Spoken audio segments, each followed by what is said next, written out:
Welcome back, Canada. Common Sense Dispatcher for another beautiful video. As always, your number one source for independent media. Well, okay. Like, maybe like number 100. I am a small channel, but we're going to pretend like I'm number one. Anyways, our source of topic today being geopolitics and, of course, oil, which is like the main concern. I mean, it's going to be like that for like the next forever. Let's be honest, oil is one of the most popular resources in the world. I think it's more popular than gold at this point. But anyway, we're gonna get into it. Why is oil expensive and who's to blame for it? What's the excuse for it? That's basically the topic. Let's get into it. Mr. Speaker, it's just another illusion. This Prime Minister brings more costs, more debt, more Got a taxes. scar. Let's look at gas, for example. He likes to blame the $1.85 a litre cost at the pumps and the fact that we have $100 global oil prices. But back in 2014, we also had $100 global oil prices, and the price at the pump was $1.38, almost 50 cents cheaper, even though the world price was exactly the same. The difference is explained by this Liberal Prime Minister's inflationary debt and newly renamed carbon taxes on top of a weak dollar. So will he at least take all Liberal taxes off gas for the rest of the year? Okay, so I'm going to explain really quickly because I already know the Liberal government. The Liberal government consistently, whenever this topic comes up, why is the Canadian dollar so low? Why is things so expensive? And then it's like, oh, it's the Liberal government will say consistently, it's all the conflict in the world, Russia invading Ukraine, United States trying to beef with Iran, it's Trump, all this bullshit, all these optics, but in reality, this is your main reason. Now, this is a political channel. This is not a channel talking about economics. I'm not an expert in this field, so I will try my hardest at an amateur level to explain. But please, if I do make a mistake, as I can, don't yell at me, but I'm going to explain. From my knowledge, this is correct. So, inflation, the government spent so much money that they created a deficit. And because they spent so much money, investors in the global market don't want to put money into our currency, so our currency goes down and USD goes up. So when you talk about the global market, the main universal currency that the world agrees to use is USD. That's the main currency that you always convert to because the United States is the biggest economic power in the world, right? So it's just logical to use their USD. So when you talk about conversion, so if 1 Canadian dollar equals 73 cents USD, so you don't even get $1 for USD, so you're essentially paying twice. That's because what people don't understand is even though we extract oil from Alberta, this is crazy by the way, even though we extract oil from Alberta, it's not sold at a Canadian discount domestically. The global market, the private companies that extract the oil in our country still sell it at global market prices. So those prices are reflected based on USD. So if you convert Canada to the United States or Canadian to USD, that's what you get. So we're paying way more. And it's always about, okay, well, why is it like that? Why is our dollar so terrible? Because the government created a deficit in the economy. That's the simplest way to explain it. In the comment section, if you want me to go into depth, ask if you say, I don't understand what that means. Can you explain this part? I'll go into depth more. But this is a political channel, so I'm not going to try to get too much into the math and theoretically how it works. But that's an amateur description. I'm sure someone could explain it much better, but I can also explain it to you. But that's not what the video's about. The Honorable Minister of Finance. Sorry. Let me help the leader of the opposition. He may have heard of the Strait of Hormuz, he may have heard about Iran, he may have heard about a conflict, Mr. Speaker. There it is. What we're seeing, Mr. Speaker, is unprecedented. You don't need to take it from us, take it from the Administrator General of the International Energy Agency, Mr. Speaker. This is the biggest shock we have seen in energy, Mr. Speaker. But on this side of the House, we're happy to do our part. We are very pleased to have suspended the federal excise tax on gas, Mr. Speaker. We heard from Canadians, they say, give us a break, help us at this time. We're happy to do our part. We're going to build Canada. All you would have to do is just just reduce tax, or just completely get rid of taxes on transportation of goods, and that just by itself would reduce the cost of oil. Just that, it wouldn't get rid of it. It wouldn't get rid of it. It wouldn't fix it, but it would reduce it by a lot.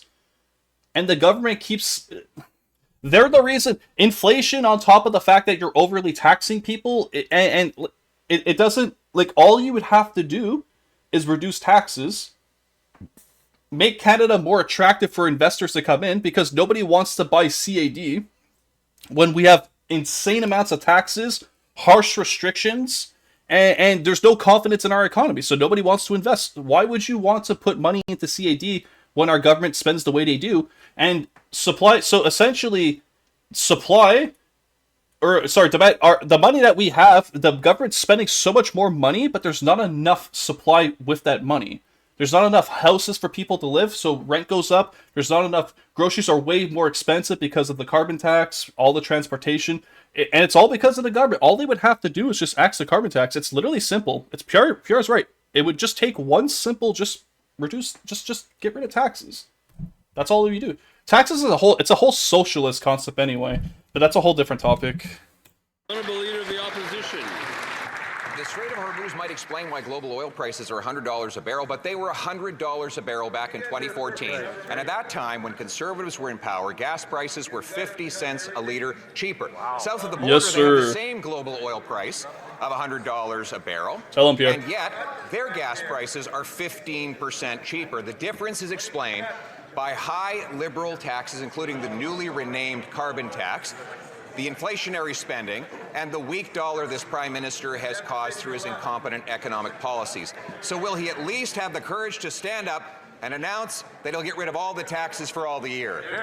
Well, inflationary spending is a contribution as to why taxes go up much higher because of inflation. It's like they basically fuel each other, but the main culprit's the government. Like, of course you're going to have you're always going to have global market inflation. Of course, prices that aren't like the Canadian government isn't the reason for everything going up, but they make it worse by having domestic inflation. Like that, it's really simple. It's an extremely simple concept. The Honorable Minister of Energy. Mr. Speaker, here's what the head of the International Energy Agency says. Oil and gas may be in short supply, but so are two other commodities, trust and predictability. And he believes this government has all four of those, plus nuclear ambition, plus uranium, plus critical minerals, plus potash. That's how we help the world, Mr. Speaker. If our country was trusted, this wouldn't be... No, absolutely. What about the last 5 years? Guys, the last 5 years... So it used to be 82, which is still pretty low, but it dropped at... Oh my... It dropped down to 70.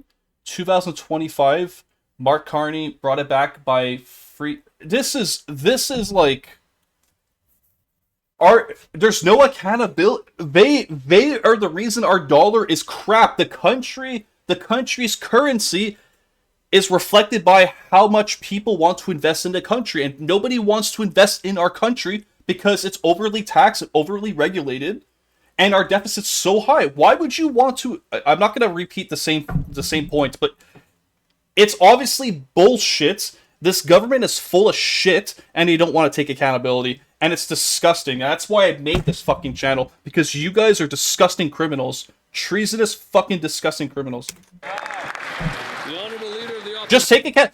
People can make mistakes. Just to be clear, if people make mistakes, that's fine, but admit you make mistakes. Because if you don't, if you're going to blame it on other people, you're going to blame it on Trump, you're going to ruin our relationship with the United States just because your ego is so big that you would rather just like bury an alliance that we've had. Like, the United States is our biggest ally when it comes, and just to be clear, we sell our oil, when we export our oil, the United States was our biggest ally. They were the biggest country in the world that contributed to buying our oil. So the fact that Mark Carney got rid of that alliance, switched to China, which I'm not going to get into that again, it's annoying, that you can watch that last video.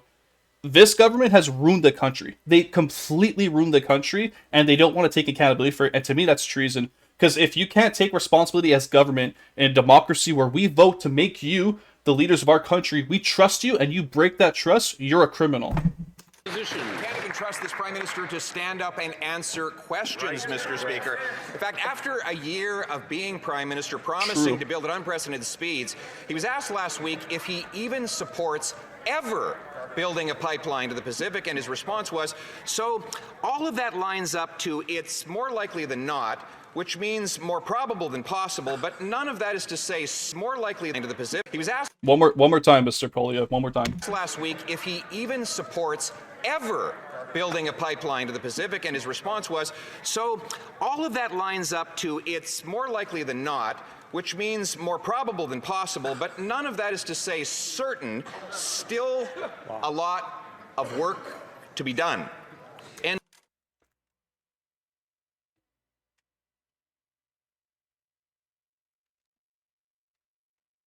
quote, Mr. Speaker, it's like a riddle from Dr. Seuss. So how much will be the cost of green eggs and ham next year? The Honourable Minister of Energy. Mr. Speaker, if the Leader of the Opposition would take some time away from his social media clips. Oh, shut up. Look at what's happening. We're building a new pipeline from Taylor to Gordondale. We're building a new pipeline in...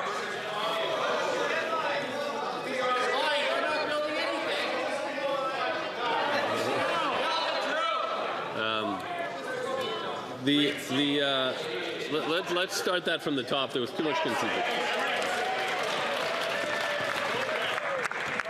Mr. Speaker, if the Leader of the Opposition would spend less time on his social media clips, he would see we're building a pipeline from Taylor to Gordondale. He would see we're building a pipeline in British Columbia. And he might see that the Premier of Alberta just said again, she's never been more optimistic about the opportunities in Alberta than today. Maybe he should read the newspapers, Mr. Speaker. So one thing is reading the news. What does that even mean? Are you suggesting that the news is always correct? Are you suggesting that the media tells the truth every single time they say something? If I just said that Mark Carney was Hitler and he had a pet dragon in his basement, like, are we just gonna believe me? Of course, because you guys believe me because my channel's always accurate. Obviously, you'll take my word for it. But these guys, absolutely not. Disgusting behavior. Yeah, at some point, like, it's just all optics. Like, from my understanding, they're not building a pipeline. People saying they are, people saying you're not. So at this point, it will become subjective, because if I don't have any evidence of it, which I have not, because somewhere on a website, on the government website, it's saying that they're doing that, doesn't mean they're actually doing that. Like, that's literally optics 101. Like, politics 101 is just lying. Like, if they said that they were gonna like give everybody like $1,000 rebate on taxes every single month on the website, and they made that clear, it doesn't mean it's gonna happen. Just so everybody knows that they've lied about almost everything. The government has put us in the deepest hole that I haven't seen in like a long time. We need a common sense government. The Honourable Leader of the Opposition. Last week, the Prime Minister said he's not even sure he ever wants to see a new pipeline to the Pacific. And now he's insisting on an industrial carbon tax that will not only raise housing and food costs by raising the price of everything that goes into making them, exactly, but will also make it impossible for energy companies to produce enough oil to put in a future pipeline. Mr. Speaker, Canadians want a pipeline without a carbon tax. Why does he insist on giving them a carbon tax without a pipeline? So anytime, if you guys don't understand that Liberal government is extremely socialist, they're a bunch of socialists, so essentially anything that they want to do will always be publicly funded, mandatory, not voluntary. Just keep that in mind. So anytime they want to do something, they have to take our tax dollars get put into whatever projects they're trying to integrate, but they're taking our money and not using that money to build things that we need. There's no pipeline. I don't think there's a pipeline, but anyways, I'm sorry. You guys told me to stop pausing and interrupting, so I let them finish their statement, then I paused. So I did listen to the criticism, the constructive criticism. Thank you very much. But yeah, we'll watch it a little bit more. We're not going to watch the full video, but yeah. Honourable Minister. again from what the Premier of Alberta said last Thursday. She has never been as optimistic as she is now about the future of Alberta, working with this federal government. Maybe they should try working with this federal government for a minute. Thank you. Alberta wants to separate from Canada. Are you retarded? Is he fucking stupid? Are the Liberals just a bunch of retards? Yeah, I'm a conservative. I can say retard. I'm not a Liberal. I'm not afraid to say the word retard. Are they a bunch of retards? Why does the province want to separate from Canada? Because they have no faith in the government. So why is the Premier speaking for all Albertans? All the Alberts! Hey, I saw that petition. Over 300,000 people signed to separate. That's a lot of people that have no confidence in the government. The Honourable Leader of the Opposition. They doubled the deficit, driving up inflation. And now they've increased gas prices with increased taxes at the pumps and a weaker dollar than ever. And to top it all off, this Prime Minister, we've been saying he's just another Liberal, but at least Justin Trudeau was able to stand up on his feet and answer questions. Right. So will he stand in his place today and answer, will he get rid of his industrial carbon tax so we can build a pipeline and get rid of the gas taxes so Canadians can afford to fill their tanks and fill their grocery carts? The Honourable Minister of Jobs and Families. Mr. Speaker, on one hand, they say that... Oh, no. Alright, just say what you gotta say. Families don't want help. They have fought against school food programs. They fought against early learning and childcare. They fought against support for families. And now, Mr. Speaker, when we actually move forward to support the skilled trades community and get more great-paying jobs across the country, they fight against that too. For immigrants only. But here's what Russ Shushuk said from IBEW. He said this announcement will supercharge the skilled trades across the Canada and help build Canada strong. So, Mr. Speaker, let me ask the question, what do they support? Do they support hardworking people? Do they support hungry kids? It's clear they don't have a... So this is going to be the last point I'm going to make because I have watched the full video and it's a lot of copy-pasting, like a lot of the same points they're just rehashing over and over and over and over. So this last point where I had a couple of people message me and say, I am conservative and I do believe in PR, but it is true that the Conservative government did vote against lowering house costs and all that, like in like 10 years ago. So let me explain really quickly. So you know, like how you have a checking account, right? You have a bank account. Well, Canada also has a bank account, right? They have a budget, just like you have a budget. So when you take that budget, you invest it into places in the country that we need money in. In theory, that's how it's supposed to be done, unless you have a, you know, like a socialist, corrupt government, right? That's trying to lean towards communism at some point. Pause. But like, essentially, the Conservative government voted against housing costs because at that point in history in Canada, housing costs were affordable. Keyword, affordable. Can it be even more affordable? Yeah, like if like something costs $10 and it's so say like in this like you like a PlayStation 5 or like something that everyone can like an Apple is worth like a couple of years ago it was $5, right? Now the Apple is worth $10, right? So when it was $5, the Conservative government said, okay, it's affordable. We don't need to put money into lowering Apple costs because we think it's affordable. Now, fast forward, it's $10. Yeah, now we need to lower it because now it's doubled and now it's not affordable. If the Apple was $5 still, could we vote so that it's $3 instead of $5? Yes, of course, but you have to when it comes to a budget, you don't have infinite amounts of money. Unless you're the government of the Liberal government of Canada and you're just borrowing money from everybody in the whole world and creating a debt that's impossible to escape, then you're kind of fucked. But that's how it works. So when they say it's politics, they word it really. So they word it. Remember, if you watch my last video, they say it correctly. They're saying the Conservatives voted against it. This is true, but that's because at the time they figure in their minds, and when they look at the graph and they see that it's affordable, and they look at cost of living versus standard of living, and they think, okay, housing costs is affordable, school programs are pretty efficient. We don't need to put more money into it. I mean, of course, you could always put more money into it. That's the point I was just making. Of course, you could always make the Apple cheaper.